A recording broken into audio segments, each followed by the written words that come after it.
Hello दोस्तों, UPSC ज्ञानदायिनी के इस बेस्ट प्लेटफॉर्म पर आप सभी का स्वागत और अभिनंदन है। और आज आपके सामने वो टॉपिक लेकर आने, हो सकता है आपको पता हो, डोंट वरी ना, कि ऐसा नहीं है कि हम लेकर आए तो इससे पहले आपने पढ़ा नहीं होगा, बिल्कुल पढ़ा होगा। लेकिन ये बिहार शिक्षक भर्ती के लिए, किसके लिए? बिहार के लिए मोस्ट इंपॉर्टेंट है, क्योंकि इसका एक अलग से आपका टॉपिक दिया ही गया है। तो बिहार वालों समझ जाओ। दूसरी चीज, सभी बच्चों के लिए जो स्टेट लेवल के एग्जाम देते हैं, आरओ का एग्जाम देते हैं, यूपी पीसीएस का एग्जाम देते हैं, अक्सर यहाँ से चिपका दिया जाता है। तो आइए देखते हैं, आज देखेंगे राष्ट्रीय प्रतीक क्या क्या है हमारे ना, जिसको कहा जाता है नेशनल सिंबल्स। तो आज हम लोग इन पर मोटी मोटी बात करने वाले हैं और छोटा सा वीडियो होगा आप सभी के बीच में। आइए देखते हैं। तो सबसे पहले हमने कहा आप सभी से क्या होगा, तो आपके राष्ट्रीय ध्वज की बात कही गई है। ये हमारा क्या है? ध्वज है, राष्ट्रीय तिरंगा है हमारा। क्या है? अरे भाई, हमारा तिरंगा है, लहरा रहा है एकदम। ये हमारे हवा के झोंकों से नहीं, हमारे सांसों से लहरा रहा है, ठीक है ना। तो ये हमारे भारत का तिरंगा है। और इस पर क्या क्या है, सबसे पहले इसकी लंबाई पूछी जाती है। तो ये आपकी लंबाई कितनी है? 3 है, ठीक है। फिर पूछा जाता है इसकी चौड़ाई कितनी है? तो 2 है, ठीक है। तो आप इसे लंबाई अनुपाते चौड़ाई पूछ लिया जाता है, तो 3:2 है। फिर आपसे पूछा जाता है ये कलर कैसा है, तो आप कहेंगे केसरिया। ये कैसा है, तो आप कहते हैं सफेद। ये कैसा है, तो आप कहते हैं हरा है। तो अब इनके महत्व क्या है? देखिए, सीधा मुद्दे की बात करते हैं ना, फालतू फालतू आई वाला को टाल तू, क्योंकि यहीं से प्रश्न आने हैं। फालतू की बात करेंगे तो आपको अभी समय बेवजह जाएगा। तो गहरा केसरिया रंग होता है, आप सबने देख रखा है। तो यहाँ पर क्या है, ये आपके शक्ति और साहस का प्रतीक है। किसका? शक्ति और साहस का। सफेद रंग, ये सफेद रंग या सफेद फूल आप जब देखते हैं, आपको क्या मिलती है? शांति, पीस, मतलब अच्छा सा फील होता है। कभी आप देखिएगा, जब आप हरा कलर देखते हैं या हरा रंग देखते हैं, तो आपका उत्पादन या कहे प्रकृति, हमारी प्रकृति कैसी है? हरी भरी लहराती हुई है। कभी आप जाकर देखिएगा, अभी वर्तमान समय में कहीं पर ऐसी जगह, ऐसे स्थान पर जाएं जहां सिर्फ हरा भरा हो, यार वापिस आने का मन नहीं करेगा आपका, ठीक है। तो ये तो हुआ हमारा तिरंगा। और इसमें बीचों बीच बना है क्या? तो चक्र बना है। तो चक्र का कलर, हर एक बात करेंगे, बिल्कुल टेंशन फ्री रहिएगा। तो आप कहेंगे नेवी ब्लू है, ठीक है ना, या यू कहे गहरा नीला है। अगर अब आपसे पूछा जाता है कि तिरंगे में कितने कलर होते हैं, अभी शायद कहीं मतलब किसी बार इंटरव्यू में पूछा गया था यूपीएससी के कि तिरंगे में कितने कलर होते हैं, तो एक भाई साहब ने शायद बताया था कि 4 कलर होते हैं। तो केसरिया, सफेद, हरा, नीला। क्योंकि हम अपने जो अशोक के द्वारा दिया गया अशोक चक्र है, वो कैसे भूल सकते हैं ना। जो हमारा चक्र है, जो 24 घंटा, इसमें 24 तीलियां पाई जाती हैं। और ये किसका प्रतीक है? कि हमारे 24 घंटे को दर्शाता है। एक एक घंटे को ये क्या करता है? दर्शा रहा है कि आप अपना समय कहाँ कहाँ पर जाया कर रहे हैं। अभी सुधर जाइए, अभी समय है ना। बार बार आपको चेतावनी देता है, लेकिन आप संभले तब ना, है ना। क्या करते? आप संभलना चाहते ही नहीं है। तो ये हमारा, आइए आगे बात करते हैं। कहा गया राष्ट्रीय ध्वज कब अपनाया गया, तो 22 जुलाई 1947 को संविधान सभा द्वारा अपनाया गया था। राष्ट्रीय ध्वज संहिता कब लागू होती है, तो आप कहेंगे कि 2002 में आया, लेकिन लागू हुई 26 जनवरी 2002 से लागू हुई। सभी नागरिकों को राष्ट्रीय ध्वज फहराने का अधिकार है, राइट्स प्राप्त है, बिल्कुल। कब से? 2002 से, ठीक है। कहा गया जनवरी 2004 में सुप्रीम कोर्ट ने ध्वज फहराना आर्टिकल 19(1) के तहत नागरिकों को मूल अधिकार माना या मूल अधिकार के अंतर्गत दे दिया गया। अगर आप झंडा फहरा रहे हैं तो उसका ये भी ध्यान रखें कि आपके सूरज के ढलते या दिन डूबते ही, दिन डूबने से पहले उस झंडे को झुका दीजिए या उस झंडे को निकाल करके रख दीजिएगा, ठीक है ना। ये हमारी परंपरा होनी चाहिए। ये नहीं आपने झंडा लगा दिया, झंडा अभियान ना, तिरंगा अभियान, झंडा दिन रात एकदम बिल्कुल बेचारा खड़ा है, लगा है ना, ऐसा नहीं है, ठीक है। आपको हमेशा झंडा फहराने के बाद उसके कुछ कर्तव्य भी है, तो उन्हें भी आप सभी लोग निभाएं, ठीक है। आइए आगे कहा गया है, जो हमारा राज्य चिन्ह है, जो राज्य चिन्ह है तो वो कहां से लिया गया है, तो कहा गया नेशनल कहां से ले, तो सारनाथ वाराणसी स्थित अशोक स्तंभ की अनुकृति से लिया गया है। कुल 4 सिंह है इसमें, कितने 4 सिंह हैं जो एक दूसरे की ओर पीठ किए हुए, तथा आप सभी जब देखते हैं तो कितने 3 दिखते हैं, कितने दिखते हैं 3 दिखते हैं मात्र।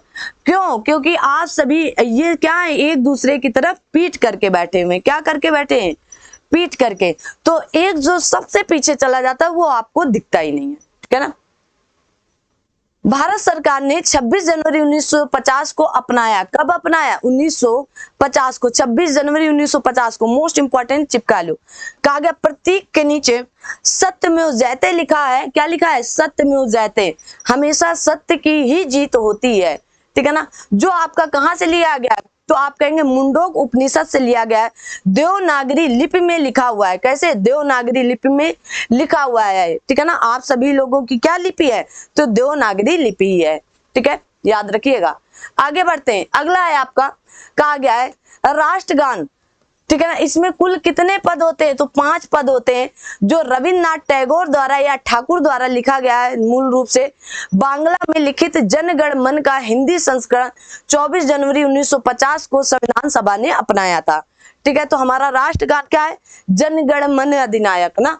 बांग्लादेश का राष्ट्रगान अमार सोनार बांग्ला भी किसके द्वारा लिखा गया है, रविन्द्रनाथ टैगोर या ठाकुर के द्वारा ही लिखा गया। पर कभी कभी ये चिपकाया जाता है कि बांग्लादेश का राष्ट्रगान के रचयिता या लेखक कौन है, तो आप क्या बताएंगे, रविन्द्रनाथ टैगोर या ठाकुर ही हैं, ठीक है। आगे बढ़ते हैं, कहा गया गायन अवधि 52 सेकंड है, कितने सेकंड, 52 सेकंड। संक्षिप्त गायन अवधि आप 20 सेकंड में कर सकते हैं, कितना, 20 सेकंड में। कहा गया प्रथम और अंतिम पंक्ति को संक्षिप्त गायन के नाम से जाना जाता है, ठीक है। कहा गया सर्वप्रथम 27 दिसंबर 1911 को कांग्रेस के 26वें अधिवेशन कलकत्ता में गाया गया था, कब, 1911 में गाया गया।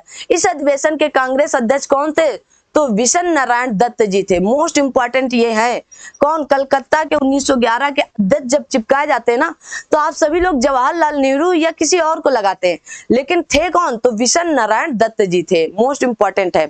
आगे कहा गया इसे रविन्द्रनाथ टैगोर द्वारा कहा गया तत्वबोधिनी पत्रिका में भारत भाग्य विधाता शीर्षक से प्रकाशित कराया गया था, कब, 1912 में। कब का हुआ था, 1912 में, ठीक है। मॉर्निंग सॉन्ग ऑफ इंडिया के नाम से अंग्रेजी अनुवाद हुआ 1919 में। कौन सा सॉन्ग है, morning song of India, most important है। मॉर्निंग सॉन्ग ऑफ इंडिया के नाम से अंग्रेजी अनुवाद हुआ 1919 में। आगे बढ़ते हैं, आगे बढ़ने के क्रम में आता है आपका राष्ट्रगीत, ठीक है, नेशनल सॉन्ग। कहा गया वंदे मातरम है, क्या है, वंदे मातरम की रचना किसने किया, तो बंकिम चंद्र चटर्जी जी ने किया, ठीक है ना। द्वारा किसके, संस्कृत में लिखा गया था, कैसे, संस्कृत में। कहा गया आनंद मठ उपन्यास में लिखा गया है, और पृष्ठभूमि कहां से तैयार हुई, आनंद मठ के उपन्यास। तो ये कहां पर, ये इसकी आनंद मठ कहां पर है, मतलब आनंद मठ की सन्यासी विद्रोह पर भी व्याख्या या नाम लिया गया, आनंद मठ में इनकी पृष्ठभूमि तैयार की गई।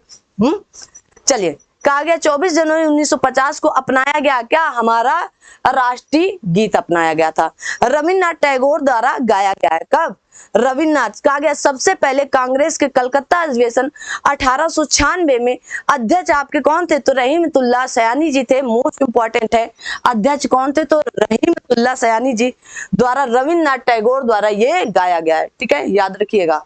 आगे बढ़ते हैं, कहा गया इसे गाने वाली प्रथम महिला सरला देवी चौधरानी है। मोस्ट इंपॉर्टेंट है, गायन अवधि 65 सेकंड है, कितना, 65 सेकंड या 1 मिनट 5 सेकंड माना जाता है, ठीक है। कहा गया है बंग दर्शन पत्रिका में क्या हुआ था, तो ये छपा हुआ था ना, छापा गया था, और 1880 से 83 में, कब, 1880 से 83 के बीच में। आगे आपकी आती है कि राष्ट्रीय कैलेंडर या पांचांग जो होते हैं आपके, तो नेशनल कैलेंडर कहा गया ग्रिगोरियन कैलेंडर के साथ साथ संख संवत पर भी बात कही गई है, आधारित 22 मार्च 1957 से, कब से, 22 मार्च 1957 से अपनाया गया है, ठीक है ना, सरकारी उद्देश्यों के लिए, ठीक है। अगला कहा गया है 78 में कुषाण शासक कनिष्क के द्वारा चलाया गया था, क्या, शक संवत। तो शक संवत किसके द्वारा चलाया गया था, तो आप कहेंगे कुषाण शासक कनिष्क। इसी के शासन काल में चौथी बौद्ध संगीत भी हुई थी, ठीक है। कहां पर, तो कुंदनवन कश्मीर में। कब, कुंदनवन कश्मीर में हुई थी, ठीक है, याद रखिए। पहला महीना यहाँ पर क्या माना जाता है, चैत्र माना जाता है, और 22 मार्च फर्स्ट डे 22 मार्च, और आपका लीप वर्ष में 21 मार्च में से शुरू हो जाता है, ठीक है, याद रखिएगा। अगर लीप वर्ष है तो 21 मार्च से शुरू होगा, और अगर साधारण वर्ष है तो 22 मार्च फर्स्ट डे माना जाता है, ठीक है। देखिएगा अगला है आपके राष्ट्रीय पशु, तो बाघ क्या है, हमारा राष्ट्रीय पशु बाघ है। तो कहा गया है इसका जो नाम है जरूर याद रखेंगे ना, तो पैंथरा टिर्गिस लेनियस ना, लेनियस। कहा गया देश में घटती बाघों की संख्या से चिंतित होकर पीएम इंदिरा गांधी के द्वारा या इंदिरा गांधी के काल में 1 अप्रैल 1973 को बाघ प्रोजेक्ट या बाघ परियोजना स्टार्ट हुई, जो सबसे पहले कहां पर हुई थी, तो आपके उत्तराखंड के जिम कॉर्बेट पार्क से।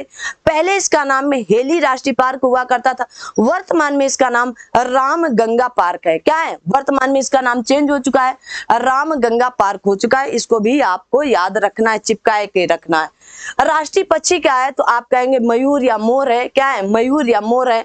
अच्छा, जो हमारा संसद भवन अभी नया बना है संसद, वो कैसा बना है, उसमें क्या है, तो आप कहेंगे मयूर में जो मयूर का या मोर का पंख बनाया गया है, किसमें है, लोकसभा में है या राज्यसभा में है। जल्दी से आप सभी लोग कमेंट बॉक्स में कमेंट करके बताएंगे। जिसका नाम क्या है, तो आप कहेंगे पावी क्रिस्टेसस, ठीक है ना। राष्ट्रीय पुष्प क्या है, कमल है।